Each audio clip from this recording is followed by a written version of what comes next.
we are going to discuss formation of positive ion कि positive ion बनता कैसे है. Whenever an atom of an element loses one or more electrons, positive ions are formed. कि जब भी कोई element अपना एक या एक से ज्यादा इलेक्ट्रॉन लूज करता है, बाहर निकालता है, तो उससे हमारे पास क्या बनता है? पॉजिटिव आयन बनता है. A sufficient amount of energy is to be provided to a neutral atom to ionize it. For example, ये हमारे पास एक न्यूट्रल एटम था A. हमने इसको क्या दी बच्चे? यहाँ से एनर्जी दी. उस एनर्जी को इस्तेमाल करके हमने इसके इस इलेक्ट्रॉन को बाहर निकाल दिया. जब ये इलेक्ट्रॉन बाहर निकल गया तो पीछे हमारे पास क्या बन गया? कैटाइन बन गया, पॉजिटिव आयन बन गया. किसका ये पॉजिटिव आयन बना? हमारे न्यूट्रल एटम से हमारा एक पॉजिटिव आयन बन गया. ठीक हो गया. तो हमने देखा कि किस तरह से एक न्यूट्रल एटम से हम लोग इलेक्ट्रॉन को निकाल दें तो वो क्या बन जाता है? पॉजिटिव आयन बन जाता है.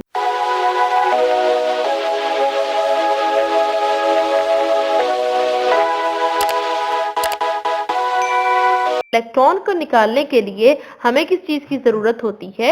एनर्जी की जरूरत होती है. Okay, this A plus called a cation. तो इसको हम क्या कहते हैं? कैटाइन कहते हैं. पॉजिटिव आयंस को बच्चे हम हमेशा कैटाइंस कहते हैं, जबकि नेगेटिव आयंस को हम एनाइन कहते हैं. कैटाइन में कैरी +1, +2 और +3. मतलब कैटाइन के ऊपर प्लस चार्ज भी हो सकता है, +2 मतलब 2 पॉजिटिव भी चार्ज हो सकता है, 3 पॉजिटिव भी चार्ज हो सकता है. The number of charges present on an ion depends upon the number of electrons lost by atom. मतलब अगर ये मेरे पास एटम A है, इसमें से मैंने एक इलेक्ट्रॉन निकाला है, तो इस पर चार्ज क्या आ जाएगा बच्चे? सिंपल +1 चार्ज आएगा.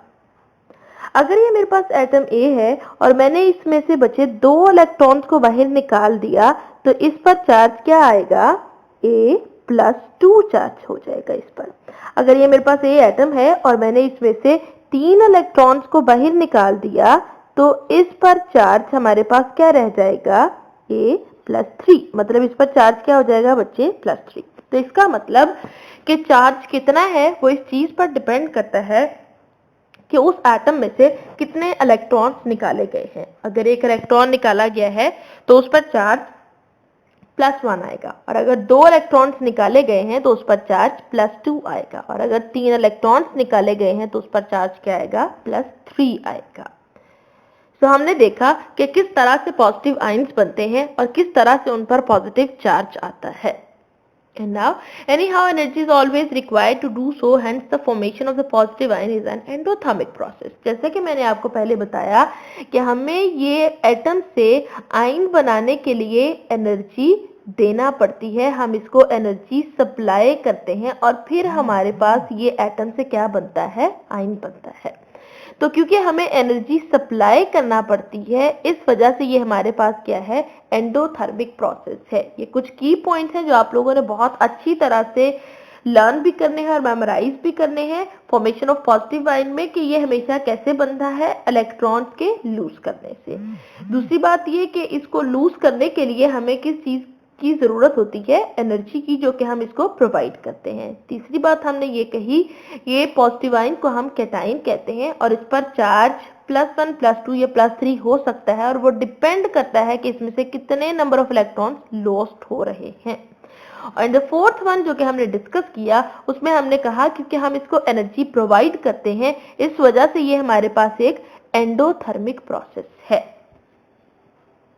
So these were some key features for formation of positive ion, and here are some examples of positive ions. The most common positive ions are formed by the metal atoms such as sodium cation, potassium cation, calcium Ca2+. इस पर ये die positive ion है, 2+ charge है. इसी तरह से magnesium भी die positive charge है, आयन है, और एल्यूमिनियम हमारे पास ट्राई पॉजिटिव है, और आयरन भी ट्राई पॉजिटिव है, जबकि टेन टेट्रा पॉजिटिव है, मतलब इस पर 4+ चार्ज है. ठीक हो गया. तो you don't need to learn to memorize all these examples, but you just need to know 3 or I can say 4 are more than enough. You just have to memorize these 3 or 4 examples. Okay, सो हमने देखा formation of positive ion कैसे होती है। अब हम देखेंगे formation of negative ion के negative ions कैसे बनते हैं। तो याद रखिएगा बच्चे कि पॉजिटिव और नेगेटिव आयन एक दूसरे के बिल्कुल उलट होते हैं, इसलिए इनकी फॉर्मेशन भी बिल्कुल उलट होगी। When a neutral atom picks up one or more electrons, a negative ion is produced which is called an anion। तो उसमें हमने कहा था कि वो इलेक्ट्रॉन को लूज करता है जबकि ये इलेक्ट्रॉन को गेन करेगा। So it picks up one or more electrons। तो हमारे पास क्या बन जाएगा, नेगेटिव आयन। वहां पर बनता था पॉजिटिव आयन। पॉजिटिव आयन को हम कहते थे कैटाइन, लेकिन नेगेटिव आयन को हम क्या कहते हैं बच्चे, एनाइन कहते हैं। जैसे कि आप इस उसमें देख सकते हैं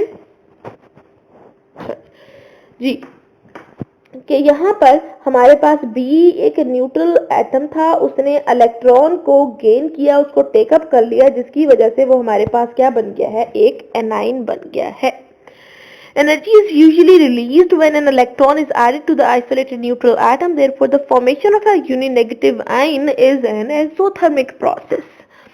वहां पर हमने इलेक्ट्रॉन को क्योंकि बाहर निकालना होता था, इस वजह से हमें एनर्जी लगानी पड़ती थी, एनर्जी देनी पड़ती थी। क्योंकि यहाँ पर इलेक्ट्रॉन ऐड हो रहा है, तो इलेक्ट्रॉन के ऐड होने की वजह से यहाँ पर एनर्जी खुद रिलीज होती है, बाहर निकलती है, हमें उसको एनर्जी प्रोवाइड नहीं करना पड़ती। क्योंकि इस प्रोसेस में बच्चे एनर्जी रिलीज होती है। हम देख लेते हैं, ये मेरे पास एटम है न्यूट्रल, इसने ये इलेक्ट्रॉन लिया है और ये हमारे पास क्या बन गया है, एक एनाइन बन गया है, और इस प्रोसेस में एनर्जी रिलीज हुई है। तो वो प्रोसेसेस जिनमें एनर्जी रिलीज होती है, उन प्रोसेसेस को हम एक्सोथर्मिक प्रोसेसेस कहते हैं। इस वजह से फॉर्मेशन ऑफ एनाइन या फॉर्मेशन ऑफ नेगेटिव आयन हमारे पास एक एक्सोथर्मिक प्रोसेस है। And then examples, the most common negative ions are fluoride, chloride, bromide etcetera. और उसके अलावा there are many examples of negative ions which consist of groups of atoms. यहाँ पर आपने देखा कि सिंगल एटम की बात हो रही है, लेकिन अगर यहाँ पर देखें तो this one is group of atom. इसमें हमारे पास एक एटम ऑक्सीजन है, दूसरा हाइड्रोजन है, तो दोनों का ये हमारे पास एक ग्रुप है, दैट इज हाइड्रोक्सिल आयन। इसी तरह से नेक्स्ट हमारे पास आ जाता है बच्चे कार्बोनेट आयन। कार्बोनेट में भी आप देख सकते हो कि इसमें एक कार्बन एटम है और इसमें प्लस 3 ऑक्सीजन एटम्स मौजूद हैं। ठीक हो गया, तो ये भी हमारे पास इस तरह से ग्रुप हुआ एटम्स का। The next one is sulphate ion, जो कि 1 सल्फर और 4 ऑक्सीजन एटम्स का ग्रुप है। The next one is phosphate ion, जो कि एक फॉस्फोरस और 4 ऑक्सीजन एटम्स का एक ग्रुप है और इस पर ट्राई नेगेटिव चार्ज है।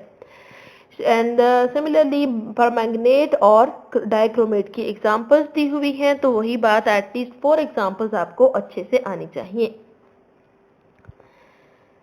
ओके, सो हम लोगों ने देखा formation of positive and negative ions. तो before moving towards the next topic that is molecular ion, हम लोग जरा इनको डिफरेंशिएट कर लेते हैं कि पॉजिटिव आयन जब बनता है तो तब क्या क्या कुछ होता है और नेगेटिव आयन जब बनता है तब क्या क्या कुछ होता है।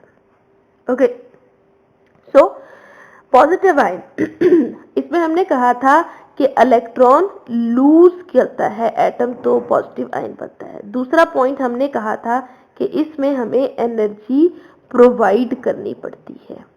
तीसरा पॉइंट हमने इसमें कहा था कि ये हमारे पास एक एंडोथर्मिक प्रोसेस है। ओके, और चौथा पॉइंट हमने इसमें कहा था कि पॉजिटिव आयन को हम क्या कहते हैं बच्चे, कैट आयन कहते हैं। जबकि उसके मुकाबले में अगर हम नेगेटिव आयन को देखें तो इसमें हमने सबसे फर्स्ट पॉइंट में डिस्कस किया था कि इलेक्ट्रॉन इसमें गेन किया जाता है। ओके, सेकंड पॉइंट हमने इसमें कहा था कि एनर्जी इसमें रिलीज होती है, प्रोवाइड नहीं करनी पड़ती, बल्कि एनर्जी इसमें क्या होती है, रिलीज होती है।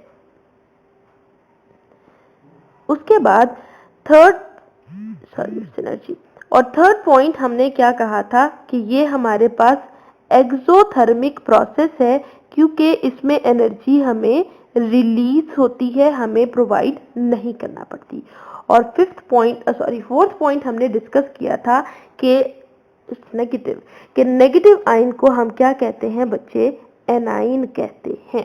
तो ये 4 हमारे पास मेजर डिफरेंसेस हैं पॉजिटिव और नेगेटिव आयंस में।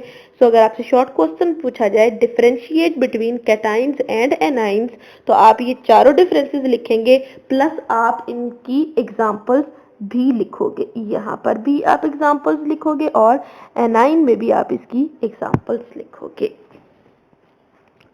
Okay, so now moving towards molecular ion. Molecular ion क्या होता है?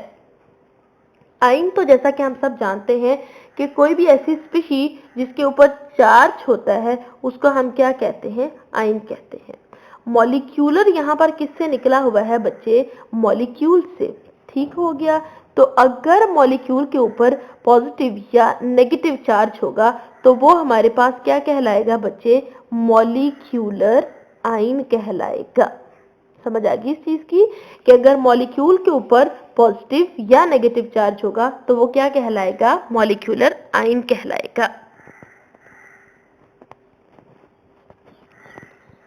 ओके, सो सबसे पहले हम लोग इसकी डेफिनेशन देख लेते हैं। They are saying when a molecule loses or gains an electron, it forms a molecular ion। कि जब वो लूज करता है या गेन करता है तो एक आयन बनता है। याद रखिएगा, जब मॉलिक्यूल इलेक्ट्रॉन को लूज करेगा तो उस पर चार्ज क्या आ जाएगा, पॉजिटिव, और जब वो इलेक्ट्रॉन को गेन करेगा तो उस पर चार्ज क्या आ जाएगा, नेगेटिव आ जाएगा। And here are the examples of CH4+. It has to be written like this, CH4+। ये हमारे पास मीथेन होता है और एक स्टेबल हमारे पास मॉलिक्यूल होता है। लेकिन अगर इसमें से हम एक इलेक्ट्रॉन को लूज कर दें, रिमूव कर दें, तो ये हमारे पास इसका क्या बन जाएगा बच्चे, कैटाइन बन जाएगा। सेकेंड एग्जाम्पल इसी तरह से CO+ कार्बन मोनोऑक्साइड का उन्होंने कैटाइन दिखाया हुआ है। थर्ड एग्जाम्पल में नाइट्रोजन गैस का कैटाइन दिखाया हुआ है। These all are stable molecules but when we remove one electron from them then we got some cations। Okay, so cationic molecular ions are more abundant than anionic ones। अब इन्होंने क्या कहा कि जो हमारे पास कैटाइंस हैं वो ज्यादा हैं as compare to anions. Cations हमारे पास क्या है बच्चे, ज्यादा पाए जाते हैं और एनाइंस कम पाए जाते हैं। अब बात तो ये हो गई, लेकिन केमिस्ट्री में सिर्फ बात नहीं होती, हर बात की एक रीजन होती है कि व्हाई दिस इज हैपनिंग। तो अब हम देखते हैं कि व्हाई इट इज हैपनिंग। तो रीजन हमारे पास क्या आ जाती है, cationic molecular ions are more stable than anionic molecular ions. Cationic molecular ions क्योंकि ज्यादा स्टेबल होते हैं इसलिए वो ज्यादा होते हैं, उनकी अबंडेंस ज्यादा होती है, जबकि एनायनिक मॉलिक्यूलर आयंस कम स्टेबल होते हैं इसलिए वो लेस अबंडेंट होते हैं। नेक्स्ट जनरेशन बताई हुई है बच्चे कि हमारे पास पॉजिटिव आयंस कैसे बनते हैं। तो हम इसको लिख सकते हैं जनरेशन, या फिर हमारे पास ये आ जाएगी formation of positive ion. Formation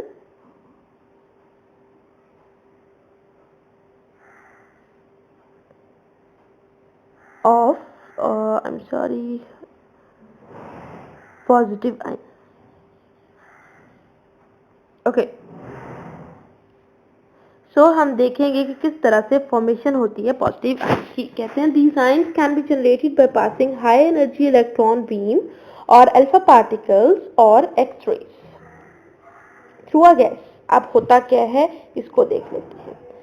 for example बच्चे, ये मेरे पास कोई भी एक्स गैस पड़ी हुई है, ठीक है, ये उस सारी गैस के एटम्स पड़े हुए हैं। जाहिर सी बात है ये सराउंडिंग में गैस के हमें पता है क्या मूव कर रहे होते हैं, इलेक्ट्रॉन्स मूव कर रहे होते हैं। ठीक है, अब इसको ज्यादा क्लियरली समझने के लिए हम बाकियों को अरेज करते हैं और एक के साथ ही हम इसको कंटिन्यू करेंगे। ये हमारे पास एक्स हमने क्या रखी हुई है बच्चे, गैस रखी हुई है। जब हम इसके ऊपर हाई एनर्जी पार्टिकल्स जैसे कि अल्फा पार्टिकल्स या फिर हम लोग एक्स-रेज डालेंगे या बीम ऑफ इलेक्ट्रॉन्स डालेंगे, ये मैंने कोई भी एनर्जी की रेज पर डाल दी, ये हमारे पास क्या है बच्चे, high energy, high energy particles. ठीक हो गया।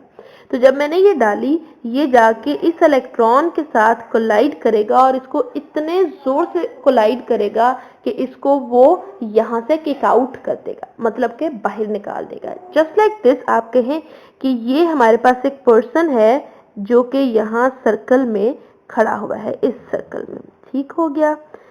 अब यहाँ पर कोई दूसरा पर्सन आता है, यहाँ पर बच्चा भागता हुआ, और ये इतनी तेजी से भागता हुआ आता है कि आकर जनाबे अली